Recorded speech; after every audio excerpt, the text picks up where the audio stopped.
Welcome to Monday Night Live, the weekly training that guides professionals to financial prosperity. Join our community and let's start building your wealth. Let's start off with who. If you could tell everybody what you've done so far, and I just think this is fascinating, guys, because I meet a lot of really awesome people, and Carly is one of the most awesome because of she might not tell you how old she is, but I'm telling you, if you look at what she's done, it's phenomenal. In the few short years she's been in the Rice era. But am I telling the truth? It's like crazy awesome. So, and she's just a wonder. She's a nice person too. That's the thing. It's she's like you got an awesome person and quite accomplished. So, now, Carly, that your head's as big as the screen. I, no, I I just teasing. stay very I know you humble, would do it. stay grounded. You got it. Yeah. But go ahead and take us back from the beginning, what got you into real estate? And then let's go through the creation of the brokerage, the investing, so it all kind of makes sense to everybody. And then we can start in some Q&A. Awesome. So, hey all, my name is Carly Worth. I am from Connecticut. I currently live part-time in Dallas, Texas as well. I spent my first 8 years of my adult life in the fitness industry as a personal trainer and then managed a gym over by Yale University before COVID hit. And COVID hit, a lot of gyms got shut down. I needed a shift and I fell into the real estate space. I like telling this part of my story because to me, I owe all my success to God, and I'm so grateful for all the opportunities and the doors that He has opened for me. So I had no clue what I was going to do. I was so depressed, just not knowing, okay, what's my next move? All I know is the fitness industry. I've been a personal trainer for 8 years. Like, well, what am I going to do? And I was in Newport, Rhode Island, and we were probably 2 months into COVID, and What the hell is it? I'm just walking around and the whole world goes quiet. And I hear this one girl on the side of the street talking to her friends, and she's like, I'm going to do real estate. And I was literally praying that morning to have an epiphany of what I was going to do next. And I got my answer. And I got home 48 hours later, went to Norwalk, Connecticut, picked up my books to do my real estate license test, and started that night. So I didn't even really think twice about it. It was a very clear, definitive sign, and I ran with it. And so what, I don't know, 7 weeks later, I was able to take my test. Took my test, passed it on the first try, and my first day of being licensed, someone in my real estate education group was like, hey, Carly, I see you passed your test. He was actually an investor. And he's like, I'm still working on mine, but you want to help me find my next investment project? And I was like, hell yeah, I do. But I have no clue what I'm doing, but I'm not going to let you know that that's the truth. So, did that, helped him. I think within 4 or 5 days, we were under contract. So I had my first 2 deals licensed, or my first 2 deals under contract after being licensed for 6 days, both with wholesalers and being off market. So to me, that was a world I didn't even anticipate on falling into. I thought I was going to be working all weekends and showing houses and wasting, hours and tons of gas on driving around show buyers properties. And that's the complete opposite of what actually happened. So fell into the investment space, started over at Coldwell.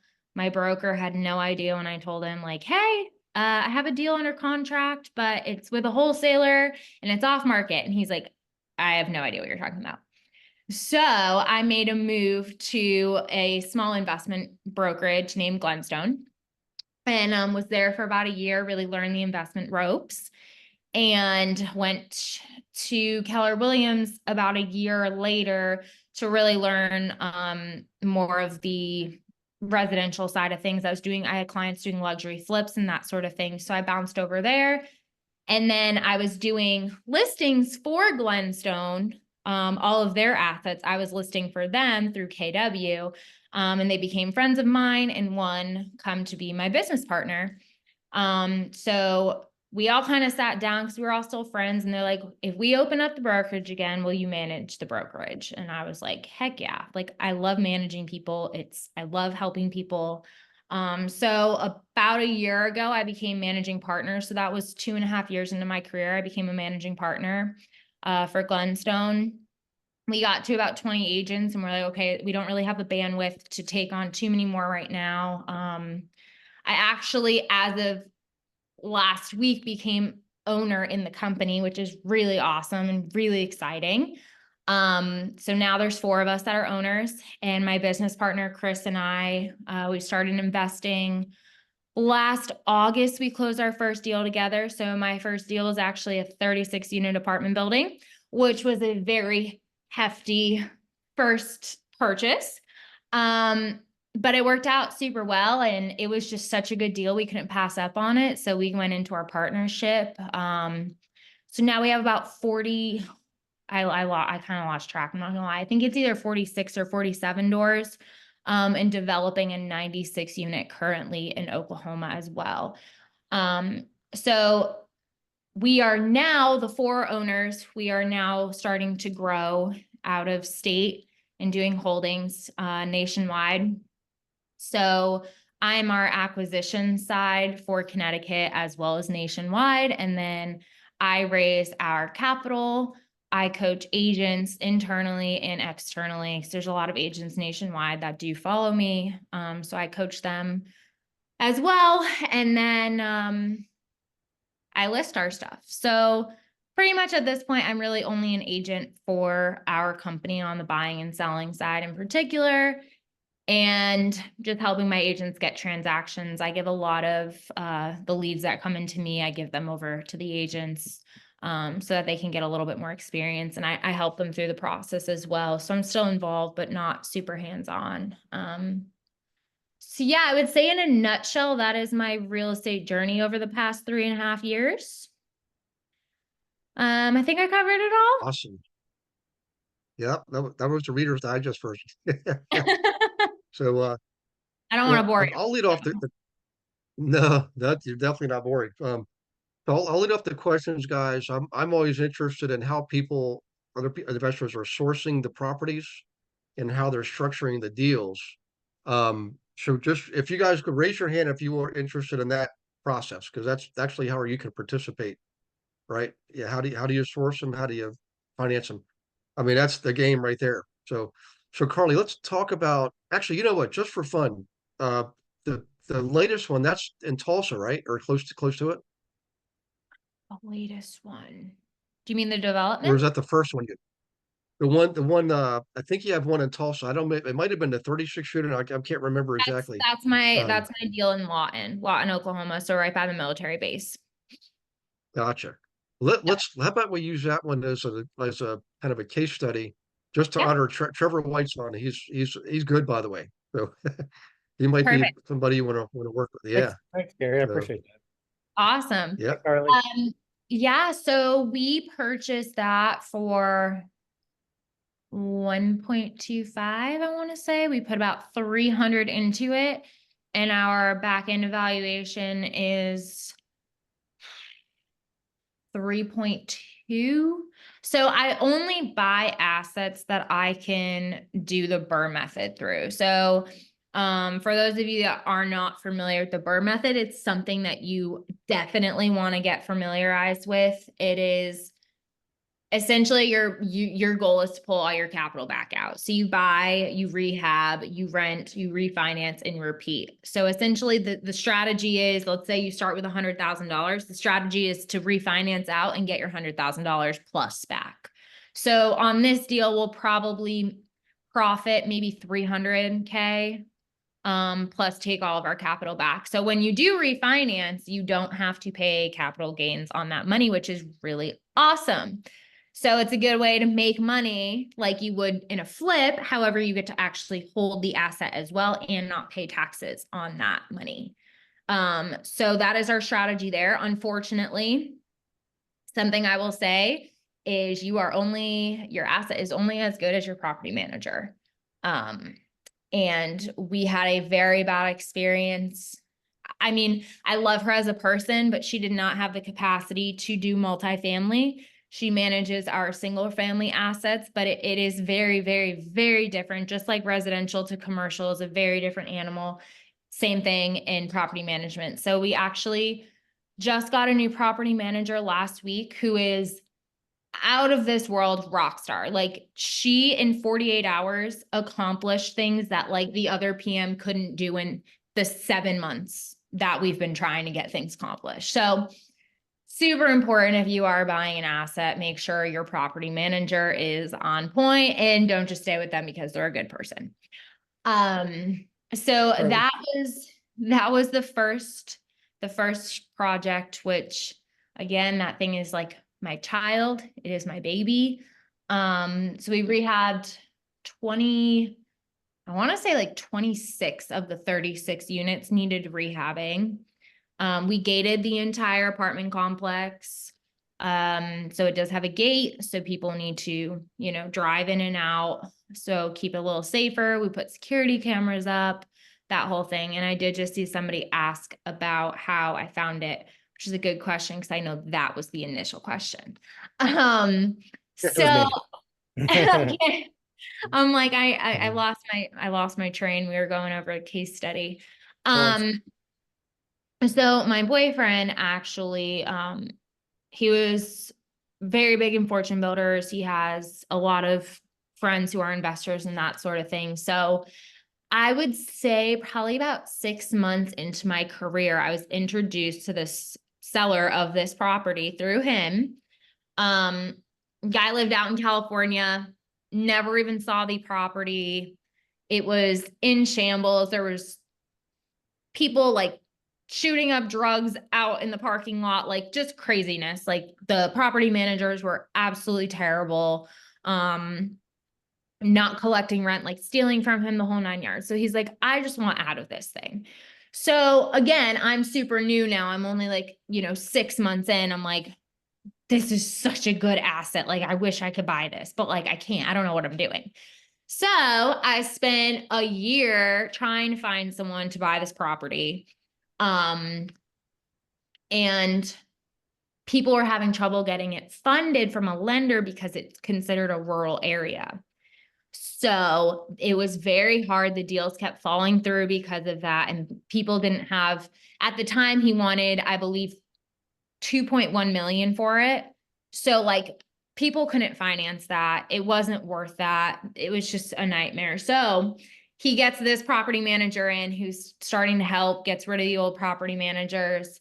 Her and I become friends, and I go to sit down and have my first discussion with my now business partner, Chris. And our initial conversation, our initial partnership meeting was to create a debt fund. And let me tell you, we went complete opposite of a debt fund. So we're sitting there and I'm like joking, Chris, if you want to buy an apartment building, I got a great 36 unit in Oklahoma. And I was like, the numbers are freaking nuts. And he's like, okay, keep talking. What are they? And I'm like, oh God, when Chris wants something, like it's full send, like it's happening. So I'm like, okay, this is the scoop. He goes, we need this building. I'm like, okay, this is not where we were initially going, but okay. So we call the property manager while we're sitting there, and we fly out there a couple days later. We look at the building, we put the building under contract, and that is how DW Lawton came to be born. So again, it's through knowing people. It's, my whole thing when I first got into the industry, I would say like my first 6 months, I probably took 7 to 10 new intro calls a day. So my objective was to meet as many people in the real estate industry as humanly possible. And that just in itself, like, opened so many doors. It really does come down to who you know. So that is how DW Lawton came to happen. And did you get the full experience with the sounds of freedom on Wednesdays? So I haven't been there on a Wednesday, I don't think. That's when they do all the live ordinance drops. Oh yeah, well, it's one boom after another. Yeah, some of our PM did tell us, because there was like some brick that shifted and we're like what's going on? Oh, it's normal. Like there's bombs going off all the time. And I'm like, okay, well, I'm not gonna stay here. Although I have had a couple discussions with girlfriends, like, oh, let's do a girls' weekend to like Oklahoma. And then they're like, yeah, we could just sleep in your apartment building. Like, yeah, let's bring some air mattresses and plop up in Lawton, Oklahoma, and listen to some bombs go off. Well, actually, right next to Lawton is a city called Medicine Park, and it's a lot of fun. I liked Medicine Park. It There was you go. cute. All right. Oh, sorry, I'm hijacking the present. No, you're good. I love when people I can relate. So actually my development is happening in Cache, which is like the next town over. A little bit more high end, really nothing out there. So we bought 22 acres out there. And we are doing that development currently. So I love it. That's ground up development. Yep, ground up. We're doing our initial thing was, I think it was 24 quads, but now we're going to do 36 duplexes on the 10 acres. So we have, I'm sorry, that's on the 12 acres. So we have a 12-acre parcel, and then we have a 10-acre a little bit down the road that I'm thinking I want to go single family on and resell, because there's nothing for sale out there, and everyone wants to live out there because of the schools. So I'm thinking hold the duplexes for rental, and then build single families on the other lot. Yeah. Well, it's interesting in an area like that, the pricing is obviously very favorable relative to a lot of other parts of the country. So there's an investment strategy where the first person I met that was doing this was on it was a RIA cruise. Actually, I was one of the speakers. I was one of the keynote speakers on this RIA cruise. Had dinner with a group of people I never met. One guy was from Alabama, and his whole philosophy was of investing was he would only buy new construction homes because he had a 10-year warranty, right? Everything from foundation to roof. And he was able to attract the best renters because these are brand new homes in a nice neighborhood. And and get the best rents. And then 10 years later, he sold on owner financing, you know? So it was a great, awesome program. So, I mean, in fact, we have somebody going to be teaching coming up here. I don't know when, it's this month or July, on that methodology, the using new construction for investing methodology. Oh, that's I think it's interesting. awesome. I mean, yeah. I mean, I've had a lot of rentals. I can tell you, if I had 10 years of foundation or roof coverage and warranty, I'm a happy camper. I mean, appliances and everything, you know? Yeah, So, we are um, starting to do that in Mississippi on our single families. We're starting to put them like rent to own. Just yeah, like another strategy. But I mean, there's so many strategies you could play with in the real estate world. Just kind of depends a little bit more on the market, what market you're in. But sometimes you gotta get creative. yeah. Well, the thing is, so your basic philosophy is the Burr method. I mean, obviously new development's not going to be the Burr method. Oh, Yeah. technically it is. You're buying a Oh, piece of land and you're improving it. actually, yes. Yeah. Yeah, So that's our right. strategy there is to build a couple, go into a mortgage, pull the capital back out, build the next couple, and keep doing the same thing until the whole thing. And that way it gives us the ability to rent them out as they're finishing up as well. So that way we don't have, everything finished at the same time. So yeah, that technically is a Burr method, but I will not park capital into a deal. I don't care how sexy the deal Right. is. If I can't take my money out, it's not sexy enough. Yeah. Yeah. Well, also, I like the fact that you're right. When you do a new development, especially if you do the duplex routine, you can build a couple at a time and keep going like it's a rolling going forward project. So you start bringing the money in right away. You know, you can do the same thing with apartment buildings. Like we had one time, it was 4 stories, and it sounded like the one you got. It was like a disaster when we got it. And what we thought was going to take a year took almost 3 years, but it was well worth it.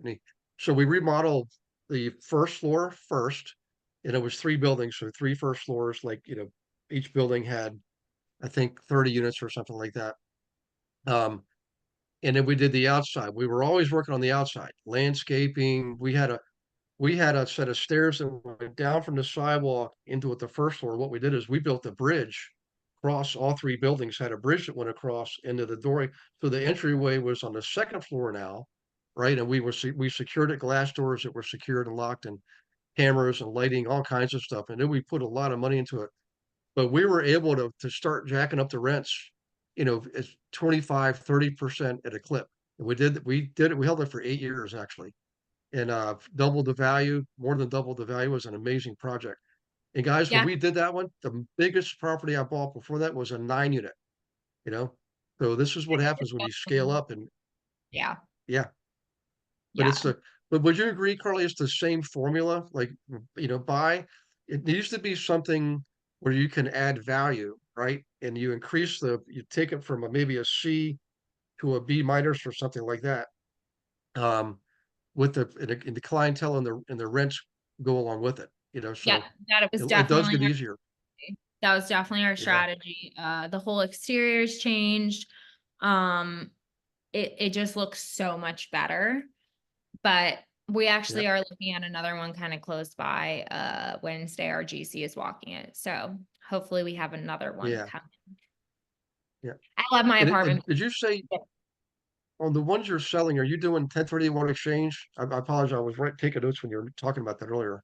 No, so we're not selling Mm, anything. okay. DW Equity Partners, which is myself and my business partner Chris, Mm, we hold everything. We only hold. okay. Our game plan is like super long-term hold. Um, Yeah, I mean, we just want to have millions of dollars of real estate. That's kind of our game plan. So yeah. that there's There no you go. selling there. Yeah. That's a I've great had people philosophy because I ask, they're guarantee. like, can I buy Mm, that? And I'm like, how much would you buy it for? Because in like 3 years, it's worth like, I think our projection's like 5.3 million. So it's like when you're all in at right.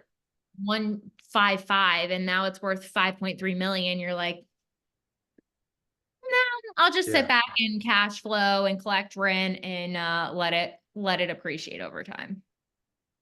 Yeah. Well, we started a couple years ago. Like personally for me, I used to use LLCs to buy the properties and keep them and all that. And then we started using trusts, and there's certain kinds of trust you can use. They give you the ultimate and liability protection. And more importantly, a lot of benefits when it comes to the tax side. So if you ever did sell down the road or want to do a trade, or you could turn your complex into a REIT, right? You can create a real estate investment trust, sell the shares of that. So you basically get your capital back, but you still maintain control of the asset because you control the REIT and the REIT controls the asset along with property management too. So you can own the property. I mean, this is stuff like this that we started doing. It's amazing how much of the tax code we don't use that's out there. It's like it just does amazing thing. I mean, Eric has done this kind of thing. I don't know if K's in Texas, down in San Antonio. She's done it. But if you're ever interested, Carly, I mean, we could have another discussion just on that. But I'll show you. It's called a complex trust, and it's complex because it's actually complex, but it's worth it. You Sounds a know, little it's complex. way better than yeah. Well, 1031 exchange has limitations, time frames you got to follow, and if you don't follow them, you fall outside the framework. You got to pay the taxes, and if you're 3 or 4 exchanges in, like say you've been exchanging for 4 properties, and all of a sudden something happens and you have to sell, and you can't do another exchange, you've got to pay all that back. But in Yeah. this trust, you don't have to do that. I mean, a lot more. I mean, we'll have to have a separate discussion, but I'm happy to share that with you if you're ever interested. I Yeah. didn't know about it until a few years ago. You know. Yeah. Right now Yep. I'm going for the cross So seg, but definitely on the back end, it's another good exit yeah, strategy. Sure. yeah. So the land, kind of share with us what was the idea for development? Did you did you just happen to find the land through your normal searching strategies, or how did that whole thing develop? How did it unfold? So apparently all the land owned out in cash pretty much is owned by a couple of individuals that nobody wants to sell. So there's a housing shortage out there and they want more, more houses to either buy or live in. But our property manager was able to convince one of the sellers out there to sell 2 of his pieces of land. So we got 22 acres out there. And we're like kind of ahead of the curve. So I guess there's another developer. I guess he was the owner of the land who is also going to be developing. I think he's doing single families. So we're kind of like catching it before it really gets to be bigger. Yeah. So that should be a really interesting play by having the rentals for the military base, because as probably some of you know, with the military, they're given housing allowance. So the higher up military personnel obviously get more money so they can live in better areas and that sort of thing. So cash is one of those areas that would go to higher up military personnel that are on the base with probably family and wives and stuff like that. And the school districts out there are apparently like top in Oklahoma. So Okay. that is kind of the strategy there. Higher up military personnel versus our apartment building is more for, soldiers that are coming in for training and that sort of thing.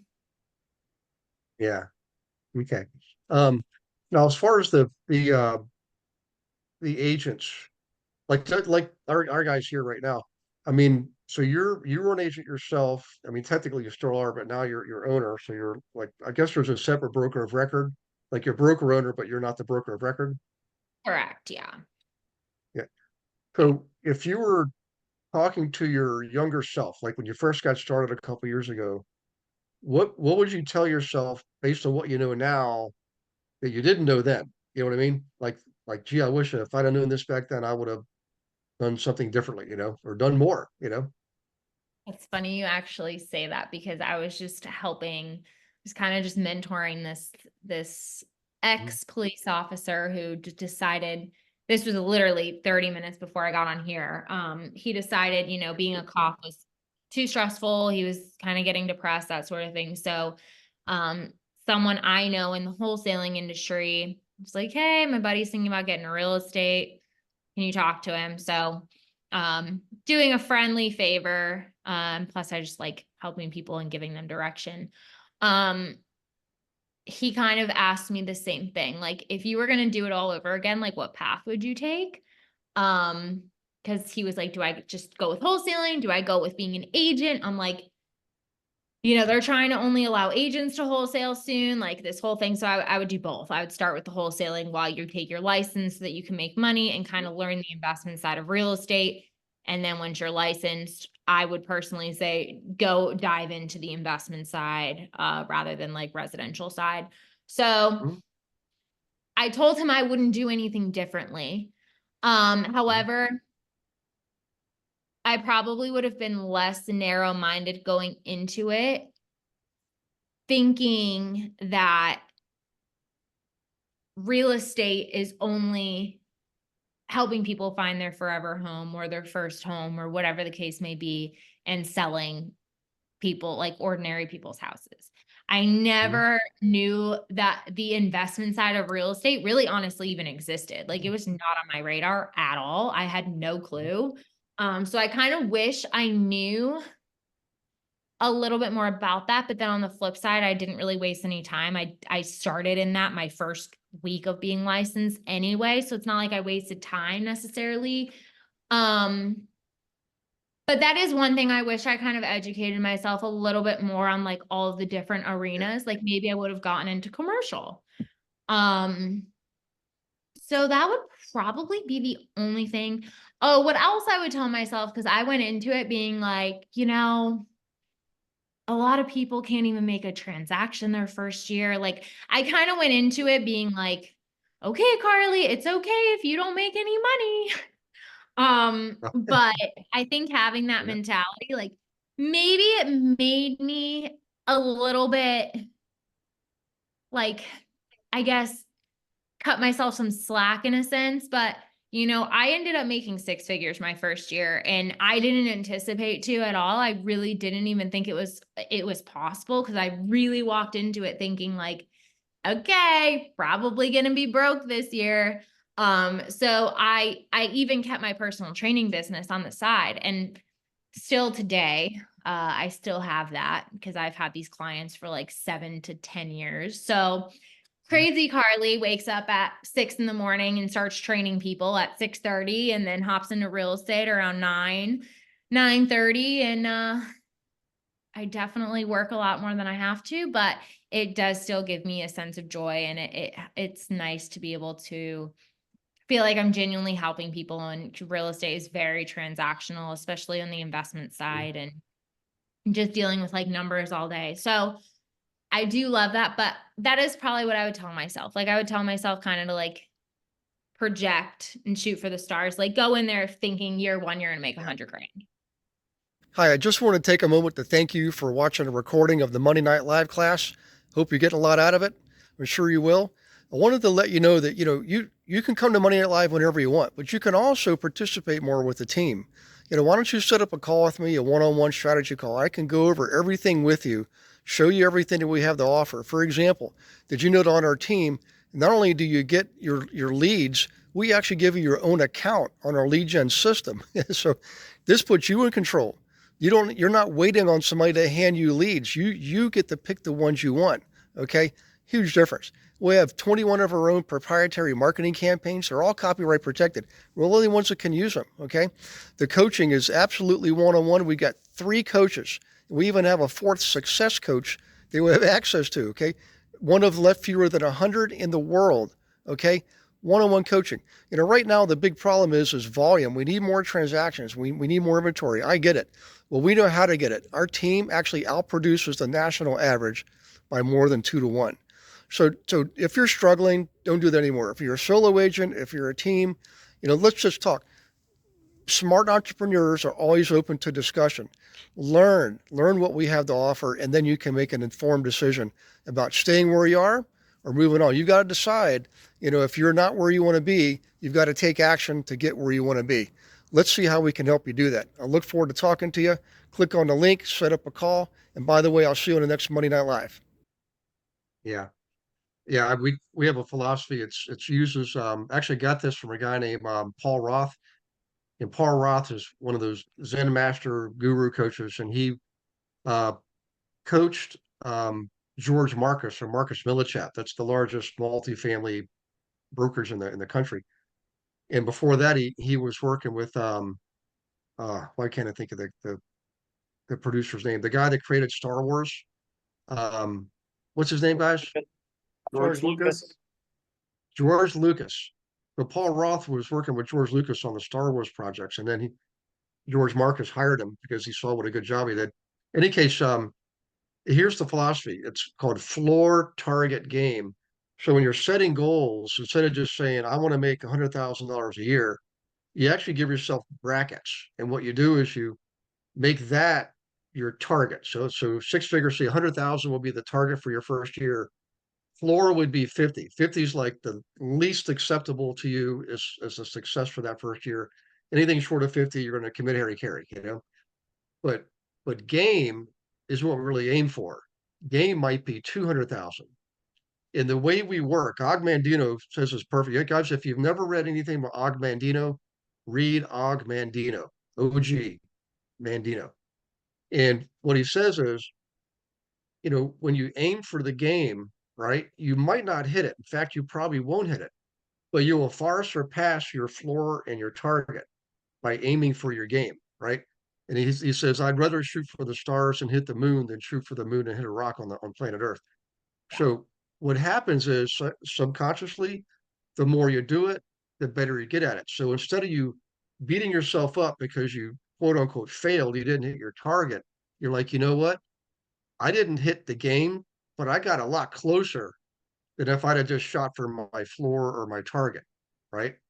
So you get better at it. It feeds you, it gives you forward momentum instead of holding you back. And like when you said, you heard most agents don't make anything the first year, so you're thinking, well, gee, I'm going to get used to not making anything my first year. and yet you made $100,000 probably because there was something in there. And you're a natural action taker. Yeah. You know, I don't plan. I was having, just gonna say, y'all can do what I do, and I just send it and I just do the best that I can. And however much money I make at the end of the year, I find out when I file my taxes.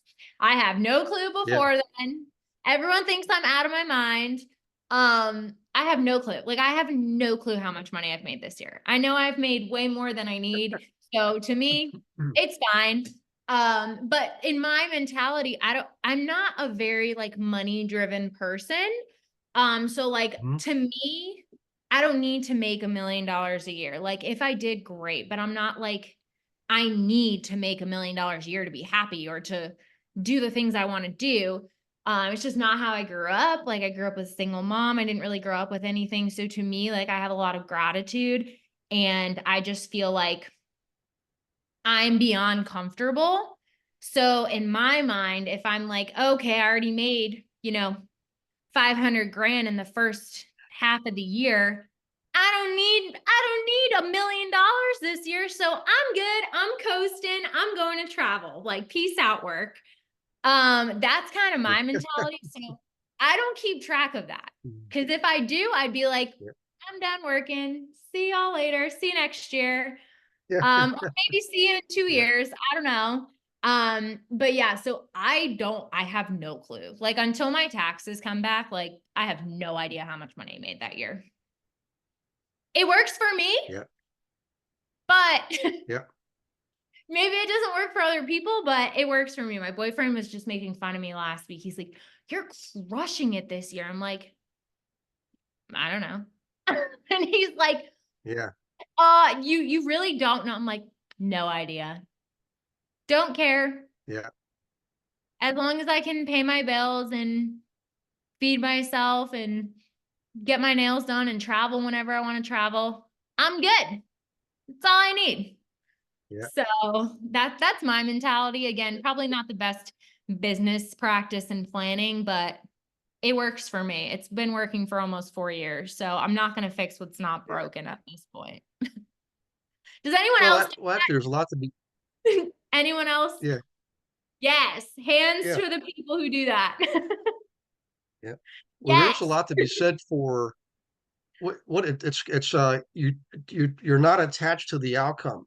You're No, focused on the I action, like the and journey. you'll see.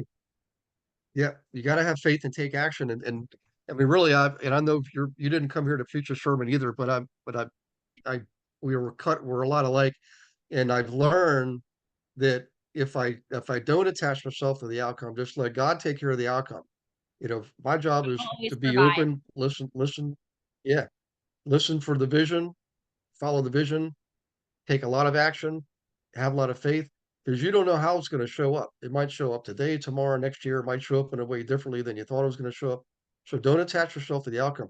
In fact, the money and everyone I've ever met who's also achieved tremendous success, it's like the money allows you to do things. There's no doubt about that. Like I've just said, a medium of exchange, right? Oh, It's 100%. value, it's energy, right? But as a measurement, it is a good measurement for how well you've done taking action and realizing your vision, right? So it's like you look at it, it's hard to describe if you haven't come to that point yet, because everybody I hope does.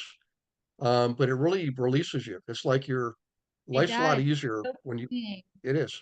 When you just Yeah. disassociate and detach from money, like I was telling someone the other day, like I would, in order to like be healthy and happy and all my loved ones to be happy and healthy as well, I would give up my entire business. Everything I built, I would give it up in a day to have all of those things. And I think that's like where the disassociation and detachment from money like really comes, because you realize like I was the most miserable. Like my first year in real estate, I was so freaking miserable because I was working like 70 hours a week. So like, yeah, I made my 100 grand plus, but like my quality of life was in the tubes. Like I was depressed. I was miserable. Yeah. Like I made the most money I'd ever made in a year, but was the least happy I've ever been in a year because I was dealing with toxic people and just chaos and negativity. And when you step back, like the following year, I stepped back. Like I went and traveled Europe for a month. Like I was like, see ya, everybody, I'm out.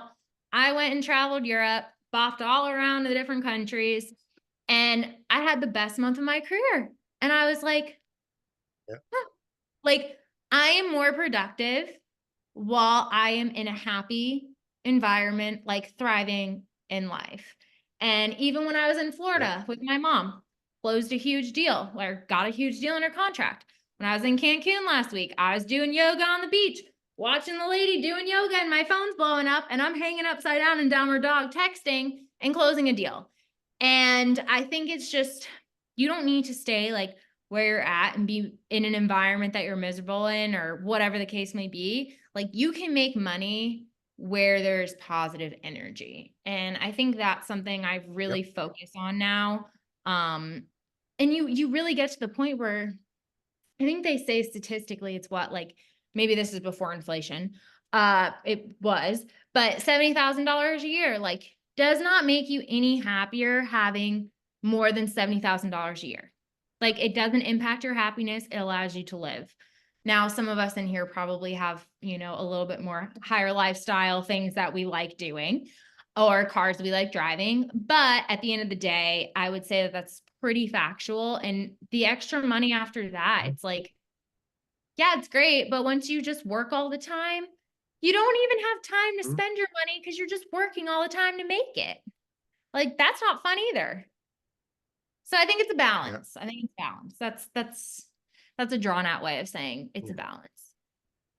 Well, one of the keys is to, you know, live well within your means. And I know I'm kind of getting preachy here, but the reality is, if you've had some of those, like the mansion, the boats, all that kind of stuff, you'll realize, they bring you moments of fun, moments of fun and pleasure, but they don't bring you fulfillment. In fact, they will suck the life out of you if you're not using them, because you're going to sit there looking at this big boat that you're not even using and you're paying for. That kind of stuff. Believe me, it'll eat at you.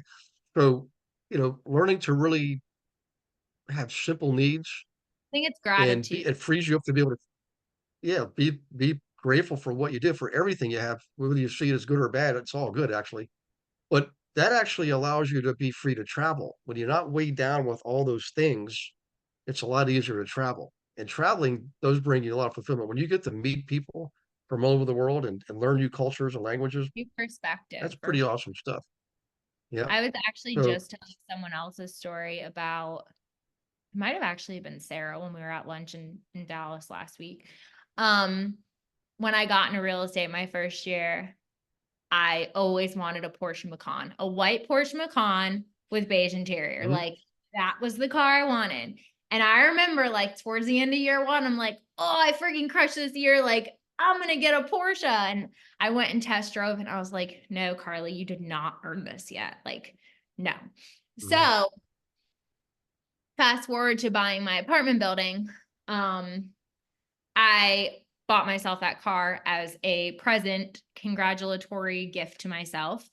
And mainly because my mom and my boyfriend were like, just do it, you deserve it. And about a week later, I'm sitting there and I'm like, shouldn't have bought this car. Like, this doesn't do anything for me. This isn't bringing me any happiness. Like, yeah, every time I get out of it, I turn around and I look at it and I'm like, you are a beautiful car, but it wasn't bringing me like any sort of fulfillment. And I remember telling my mom, like, I think I'm going to sell it. And she's like, what are you talking about? And I'm like, I don't need it. Like, I don't need this beautiful car. Long story short, ended up keeping it. But I think once you get what you've always wanted, if it's a materialistic thing, I think it does bring you to the reality of being like, there is no fulfillment. Like this is a void filler and it's not bringing you actual happiness. So I kind of want to say that to people who like are super focused on getting, those materialistic things, like you're working to get those things for like a status. It doesn't feel good once you have it. Yep. It's like eating junk food, Yep, did that today. I had some of those tortilla chips, the lime tortilla chips. I never eat chips. And I'm like, oh my God, these are so good. And now I'm like, well, now I feel like crap. So why did I just do that? Yeah. But yeah, the same sort of concept. It's a fleeing good feeling. Yeah. But I I guess want to go back to the beginning. Yeah. You had an interesting comment when you first started, you had just got your license and the first person approached you was an investor. So I'm assuming you did work on some owner occupant deals too, but uh, I'm going to preface the question with this is, a lot of agents unfortunately attract or get approached by investors that we might not otherwise want to deal with. You know, like there's nothing wrong with no money down deals and owner financing, but these folks are doing it because they don't have a choice and they don't yeah, understand things. They're just trying to be cheap and they drive you absolutely crazy. But would you agree, Carly, there's other investors out there that actually are really awesome to work with? I mean, if you had your choice now, looking back, your owner occupant deals and your investor deals, you know, what would you tell, like in the room here, we've got people who do both. Some work with only occupants, some work with only investors, some do both. But what can you tell them about your experience working with investors uh, versus the owner occupants? You know? yeah. So I never. This is gonna sound insane. I don't think I ever had an owner occupant deal. Really? Oh, that's No. awesome. I only have Yeah. ever had two purchases with a Mhm. mortgage. Everything else was hard money or cash. So I really never, I'm like really sitting here trying to think because that's like unbelievable that I Yeah. have not experienced that. But I did have a terrible investor who literally drove me to the point of depression. Like I literally needed to go Hmm. on Lexapro because of this psychopath, but not like true story. But you are going to run into terrible investors who don't know what they're doing. Like this guy was Yeah. buying $1 million house to flip, Mm. had no clue what he was doing, didn't have the money to do what he needed to do Mhm. to flip the house properly, would call me and the GC. Oh my God, her and I wanted to slam our heads against the wall for months. It was the most painful transaction ever. And once that deal is done, I'm like, I am never working with you again. Like, goodbye. You drove me to depression, and this is not worth the money. Um, Right. and even at the end, he didn't have enough money to keep carrying it. So we had to put it up for rent as an option. Meanwhile, we had 80 something showings in the first weekend. If he did the house right, it was in Westport. So if he did the house right in Westport, Connecticut, you would have gone over asking. He didn't want to do new siding. The siding was like buckling, like didn't want to do new siding. I'm like, didn't want to put new windows in the freaking house. Like, I'm like, dude, you're not an investor. You have no clue what you're doing. And I was That's super new too. So that's here Martha Stewart land. it was terrible. It was the worst thing I've ever experienced. Like this guy is Yeah. nuts. He's like sued every contractor he's ever had. Like he's crazy. So you are gonna run into your loony bin investors. But you're probably gonna run into a lot of investors too who aren't experienced, don't know what they're doing. So at this point in my career, I stay away from them. Just because I don't have the time for the hand holding aspect anymore. I only roll with the kind of like the big players at this point, that are doing apartment buildings or whatever they're doing, and they know what they're doing, they're experienced. So kind of, I hate to say it, but like probably stay away from the new ones unless they're doing like a house hacking strategy and like buying a multifamily and Yeah. living in one unit. The numbers aren't as important. But otherwise you're probably going to slam your head against the wall. Yeah. Yeah. We specifically seek out using demographics and social graphics, certain kinds of investors, and it's like engineers, dentists, just people over time have demonstrated that uh, you know, they're good investors. They're disciplined. They understand money. They're business minded. You know, Yeah. Yeah. um, they do the homework, and they're action takers, you know? So in fact, we've got three policemen on the team right now. And I love working with the policemen. I mean, they're policemen who became real estate agents, and of course, they're interested in investing. A lot of policemen will invest because they're afraid. They're like, the way the world's going, are they going to come home the next day or something? That's the kind of things that they deal with. So they see investing as a way out, and they'll get their license to, just like I do, to kind of complement the thing. Um, so Had a lot of when you business are business selected, owners as like private investors and stuff. I think that's been Mhm. not so much like doctors and dentists. They're like a little bit more calculated, I think. Because Yeah. investing in real estate, like lending capital, it's a risk. Granted, like you Mhm. have security in it, but I always tell people, I'm like, I invest in all these deals. Like I wouldn't be pitching it to you if I wasn't investing in them too. Right. I was telling the guy at the bank today, I'm like, don't tell me what I have left in my account, please, because I'm about to have a heart attack. I was like, I have like Mhm. probably 500 grand in loans out right now. So please don't tell me what is still left in there. We're just going to pretend right now. Like it doesn't exist. It's not real. Cause you don't want me to have a heart attack inside your bank right now. Um, but Mhm. I do think it's always a good kind of strategy for extra income. And we pay really good percentages. So I technically just invest all my cash into those deals. And I Yeah. think that gives people security too when like you are investing in the deals that you're pitching. Yeah. Now, if you had, I know interest rates are up now for conventional borrowing, well, probably all borrowing, but let's say you have a property like that, the development. Now, that's not a good example because they're selling those, but let's say the apartment complex. Yeah. Um, if rates went down to 3 again, like in 5 years, would you consider getting one of those loans in, or would you keep your private money on the property? No, we only do short-term private money. So Gotcha. all of my private money lenders, I pay back within a year. Like a year is the absolute longest. So so the deal that Sarah came in on, we offer, it's 12% annualized, but we offer a 6% minimum, like a 6-month minimum. So most of our projects are done in like 3-4 months, but we pay 6%, whether it's done in 1 month, 2 months, 5 months, you get 6%. Those Mhm. generally are not ever, you know, longer than, let's say, probably 6 months. So if you turn that around every, let's say 3 to 4 months, that's 18 to 24% a year that you're making on your money with those Yep. 6% minimums. So that's kind of how I pitch those. That's why I invest in them.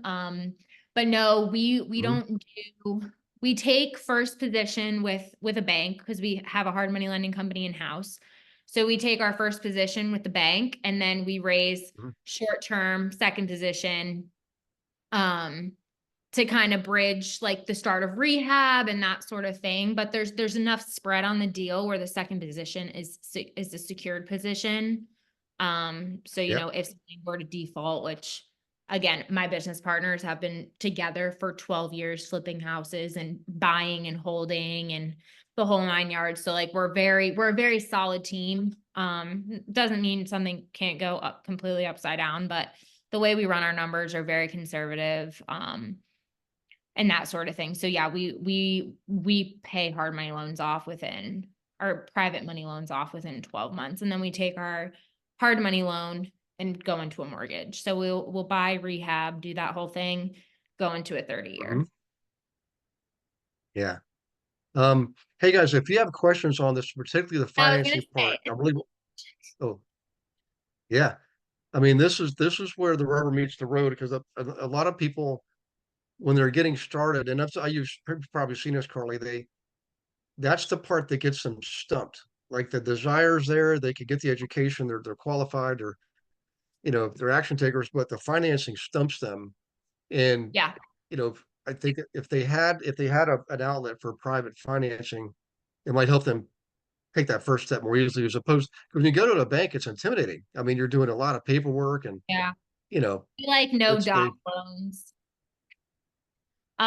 But yeah, if anybody has any questions on that or anything I've talked about, whether it's off market, wholesaling, capital I'll- raising. I'll just start with a couple quick comments because I don't want to capitalize on the conversation, but we should talk about Connecticut, again, about Westport. I know a lot about it. A lot of the topics tonight, like creative deal structure, development, redevelopment, there's some commonality there, and I have some concepts that may interest you. Awesome. So yeah, maybe worth a follow-up conversation and go from there and just Yeah. compare I- ideas. Drop my email for everyone in the chat and my phone number so that y'all can reach out to me with any questions, comments, whatever. Would appreciate that. Anybody else? I like getting drilled with questions, so feel free. Yeah. Well, I'm gonna call on some people. And one of the people I want to call on right now is Deshita, if you don't mind. Deshita is new to the team, Carly, and we just had a one-on-one the other day, and we've had a couple of them so far. But she's absolutely brilliant. I mean, she's doing all the work, all the assignments, like everything, and she really wants to get into on the investing. So I connected her with a guy I know up in Ottawa, Canada, who's acquiring land to build. They're called long yards. It's storage for heavy equipment. Like it's not Okay. the kind of thing a developer can take to the construction site and leave. These are yards where they can keep, like around Houston or around Tulsa. And he's looking specifically, well, one of the places is in Alabama, but the Sheeta, I mean, I'm hoping, so the Sheeta, is this hearing Carly's story, and Carly, how, now, it was about 3 years ago, I think you said you started? Was that right, your first? I just the- hit like my 3.5 year, yeah. Yeah, and then the first investment no, that was when you got your license? 10 or- months or when ago. did you get the first property too? 10 months ago. So So now Deshita, I does have this give you, 7 doors and doing whatever. I think we're trying to put 36 plus, so around 75 doors development going on. Wow. Yeah. Yeah, it gets me Deshita, does this help give you like that, like is inspiring, the inspiration? Yeah, absolutely. It is. I've been taking notes. Good. I'm glad. I love being able to just, Yeah. sometimes it's just hearing someone say something and then you're like, aha, like that light bulb just goes off. So I hope y'all kind of had at least one light bulb moment. But if you didn't, feel free to ask your question and hopefully I can give you that aha moment. I have your email Yeah. address. I have everything I need from you to get in touch with you. Perfect. Definitely. How'd you guys like, how'd you guys like to have Carly around more? Love it. Yeah, I'd be Yeah. curious to see where she got her first private money deals. Oh, I'm sorry. Can you say that one more time? Where did you find your first private money lender? Friends. Okay. Actually, I think my friend Rod, I believe, was my first investor, and that is also Sarah's friend as well. And he kind of dragged her into it. We were all in Dallas last week, and we went to lunch or went to dinner and kind of started talking. And Sarah and I really just clicked. So when I go home to Connecticut, probably next week, I'll see her again. And but yeah, I would say you kind of, for your first private money lender, you kind of got to stay close to home. You got to go to the people who already know, like, and trust you. I think that is a very, very important. Especially with, like, I don't know like what experience you have, but it is very hard to get lenders unless you are very experienced. So between me and my 3 business partners, I don't know, we probably own maybe 400 units. And have bought, flipped, owned 1,000 plus. So we are very experienced. So to get people to trust us and trust our track record is that's half the battle, especially from a private lending side. I would say, if you are looking to get into that, you might want to do something more like along the lines of like a JV deal. Like maybe that person Mhm. brings the capital and you kind of work more on like the boots on the ground, like sweat equity type of thing. And maybe I'll split profits 50-50, just to get your feet wet. But I would say the closest people to you who already like and trust you, those are going to be probably your first private money lenders. And it helps also if you have your own skin in the game too, right? We don't really have to roll with skin in the game anymore, but we also Ooh, are getting nice. huge deals with big spreads. Like we just got one in Greenwich, Connecticut, that I lent partly in as well, with Rod and his dad. So we just went back before closing and walked the property, and now we're actually going to add some square footage, which is going to skyrocket. So the initial numbers were $950 purchase price, which I know sounds crazy, but for Greenwich, Connecticut, that is like pennies on the dollar. So $950 purchase price. We were going to do $200K rehab ARV. It appraised at $2 million on the back end. But now we are doing $950 purchase, $300 rehab, and our number should hit 2.4. So, I Nice. mean, that's over $1 million in like spread. So the numbers we get, people are secure. So whoever lent on that deal is beyond secured in that loan. There's plenty of money. The one Sarah lent on, there's plenty of spread that she's secure, like the company's secured. But those deals are harder to find. Yeah. And you're probably not going to find them from wholesalers right now. So everyone who tries to buy off market deals, I would tell you stop doing that, because the numbers don't make any sense. Half the time their rehab budget and their ARVs are, the rehab budget's way too low and their ARV is way too high. So I would say don't waste your time right now in the off market with the wholesalers. I would say start scouring MLS. Every day, look through all the new properties, run numbers on them, see what has spreads on them. And that's exactly what I do. Everyone's like, how are you getting all of these crazy deals in Connecticut? And I'm like, it's a secret. Yeah. You spend And hours a day doing it. What's your And- strategy for getting the homes when they just hit the market though? Because we're always taught like, the best offer will be first, and market hasn't had time to talk yet, blah, blah, blah, blah, blah. So If you make a good offer, so on Greenwich in specific, we came in hot. We came 100,000 over asking with a 14 business day close, no inspections, no financing contingency, and we put a sunset on it. That was the first time ever a sunset has worked for me. Nice. Usually they're like, but I did get another one with that concept, and then ended up becoming very good friends with the agent. And that's how I got another one in Ridgefield, Connecticut. I will say though, like to y'all who are working with agents, like pick up the phone and have a conversation with them and befriend them. Like I win so many offers by doing that. And there's so many agents who will just like randomly out of the blue, just like send me an offer. And I'm like, who the hell are you? Like, you're sending me an offer. I don't even know who you are. Like, where did you come from? And then I'm like, did this person even see the property? Because I haven't heard from you.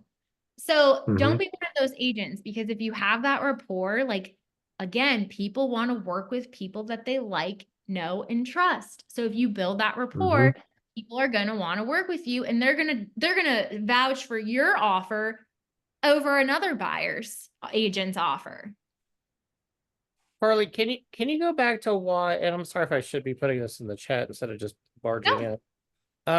Could you go back to explaining why like wholesalers and off markets are bad deals? Like I'm doing one right now. This is exactly what's happened to me.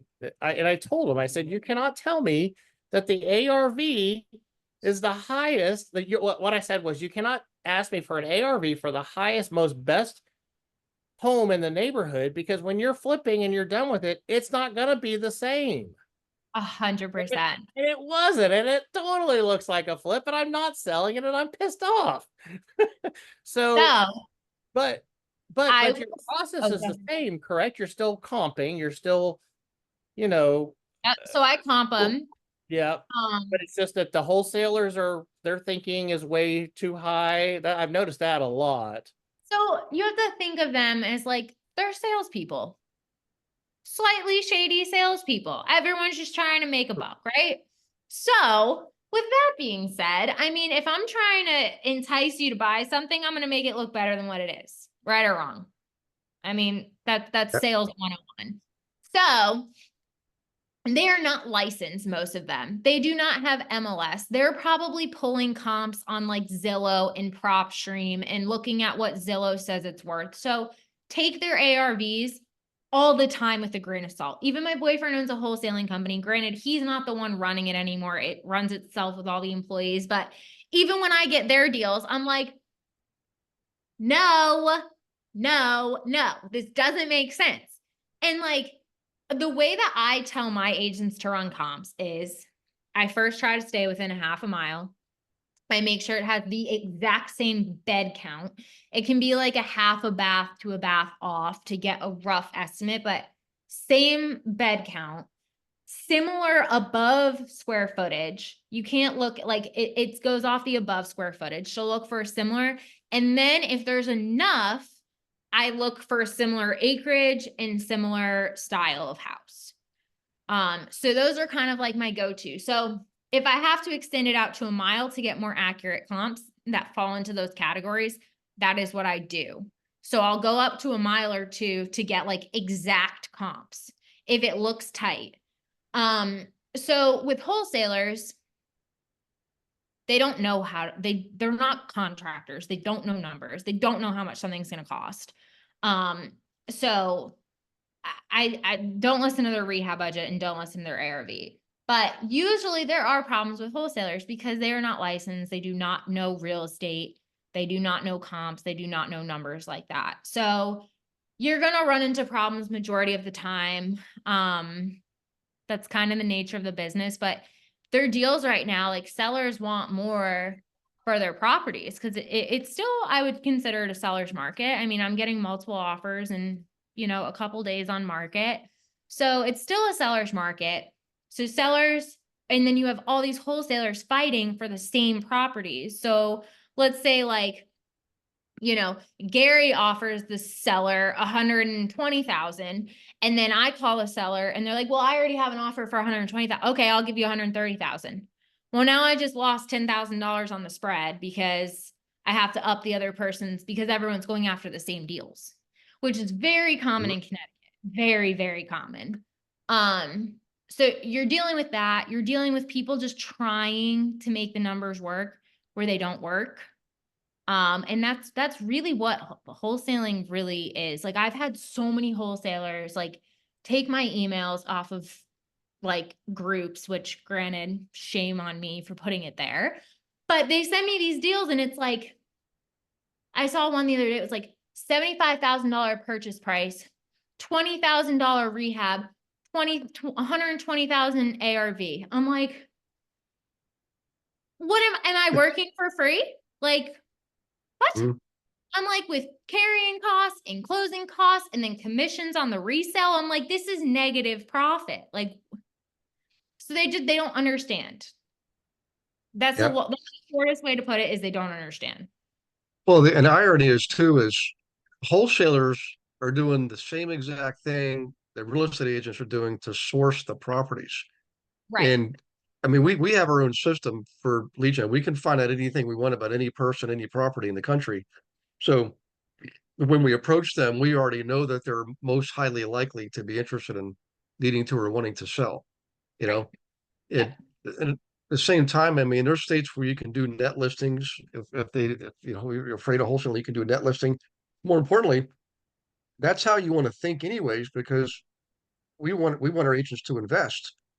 So if you learn that process, yes, you might be applying it to other investors, but at least you're in the game, making some money. You're getting immersed in the business, building relationships, meeting the right people who might actually be a hard money lender for you or a private money lender sometime down the road. So we do that. Wholesalers, but their deals just.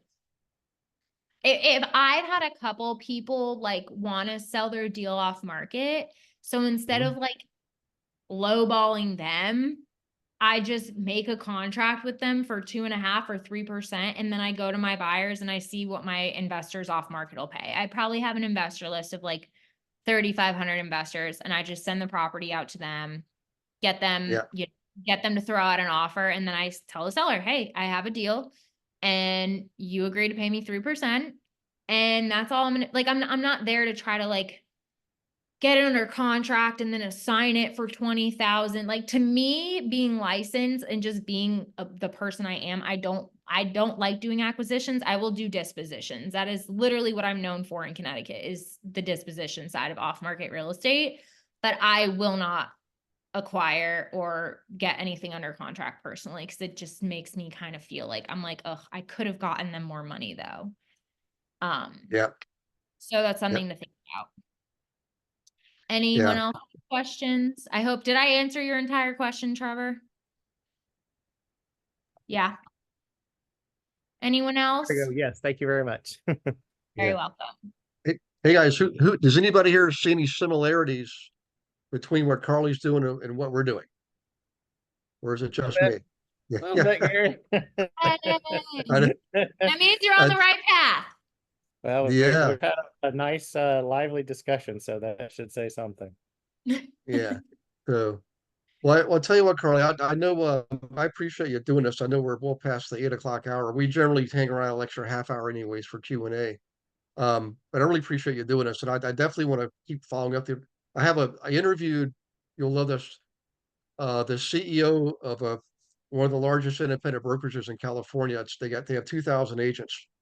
And, we were talking about I actually have her coming on to teach too, because she used to own her own brokerage and merged it with this other brokerage. I forget what it's called. In any case, California, with the 2,000 agents. And I was describing to her the difference between the way we run teams and traditional brokerages. And she, I mean, of her own volition, she came out, she said, look, I'm going to tell you right now, you know, you think building a big brokerage is the way to go, but she says you actually make more money on the teams, and it's true, because you Yeah. eliminate all the operations. The downside risk is gone, and it's not just the money part of it. That's the small part. The bigger part is it frees up all your time and energy to focus on scoring points, to focus on playing offense. And she owns her own wine. We did the interview on the podcast, and she was sitting on her the background was her winery, her farm, you know. Oh, So I in need California, that. I know, it's amazing. Yeah, man. Yeah. Oh, she started out as a Marine. She was in a Marine at El Toro in Southern California, kind of between San Diego and like Orange County, and My got dream out. is PF's background for my workspace. There you go. Yeah. She started out as an agent, and she was doing well, and she thought, I can make a lot more money investing. And so she did. And then a similar path, it's just amazing the congruity there. But any case, I know I've sent you a bunch of stuff, probably too much for any one person to ever read, but It's funny. I have something to talk to you about too, okay. involving Yeah. Tony Jerry. So Okay. I So, have to chat with you on that.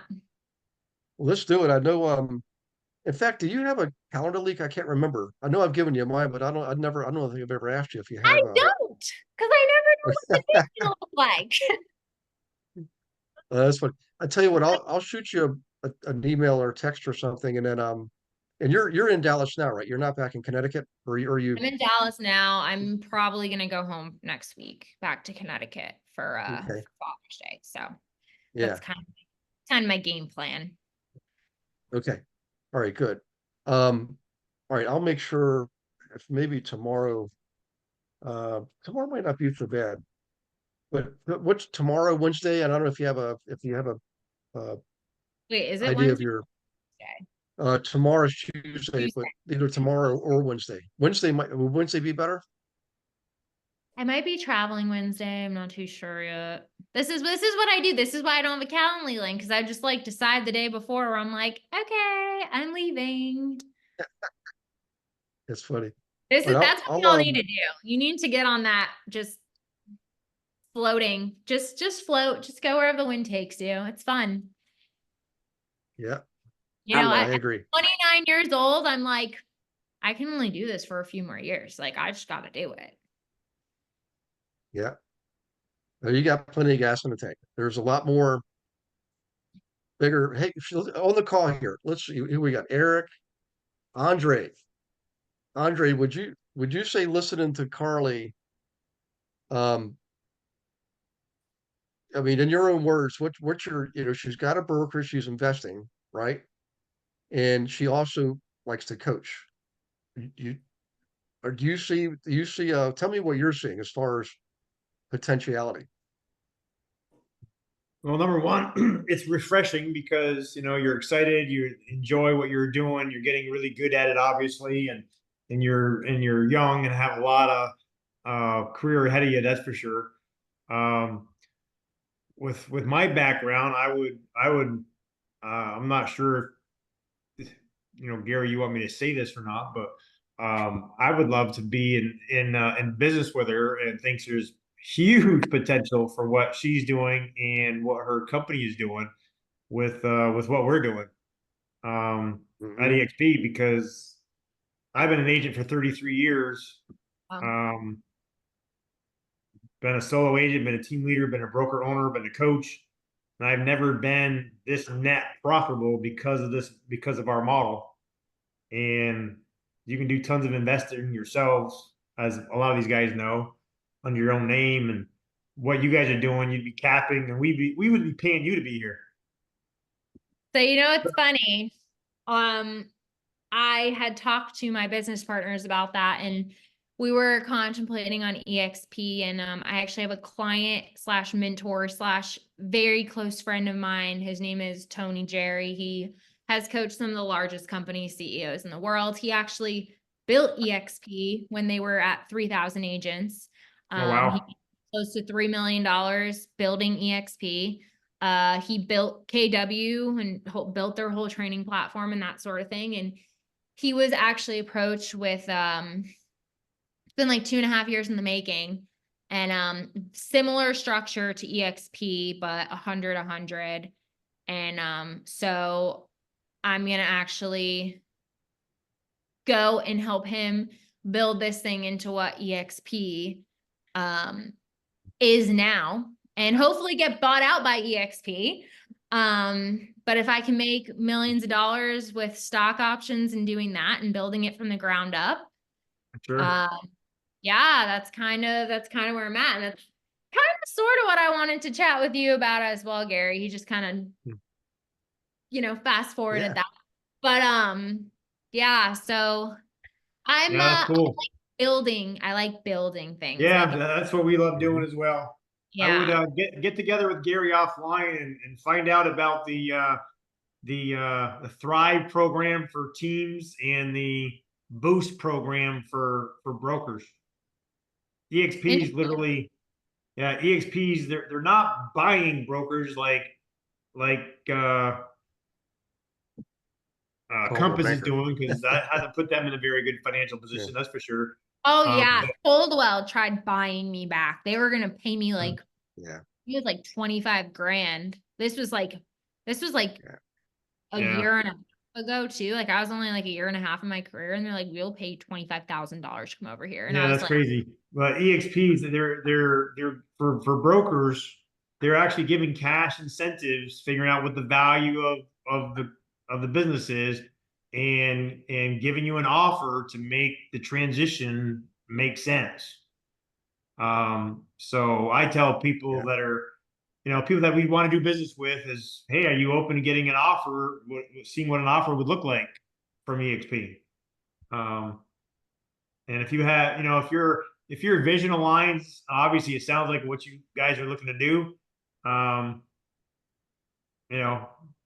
They're calling us the Amazon real estate for a reason. We were the first ones really, to bring the cloud base to the market. And we're what, 2009, a lot of years ahead. So yeah, talk to Gary offline and see what an offer might look like for you guys. yeah, for sure. Doesn't hurt. No, it doesn't hurt. Yep. It doesn't hurt. You never know. Sky, oh, my hair ties anymore. Yeah, because naturally I just put my hair up all the time.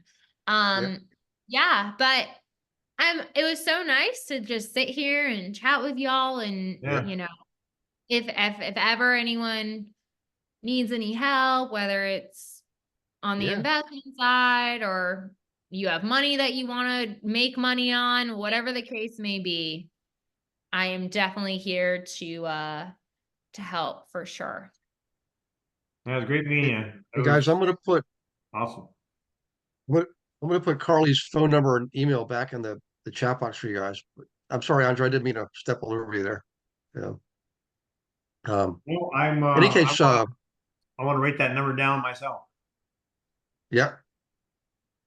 Yeah, what, you know, and Carly, what Andre, just so you know, he's a very humble guy, but he and the other 3 people up above me all have like 1,200 people in their downlines or more. And the guys above them, I mean, it's just, EXP has corralled all the top influencers per capita more than all the other brokerages combined.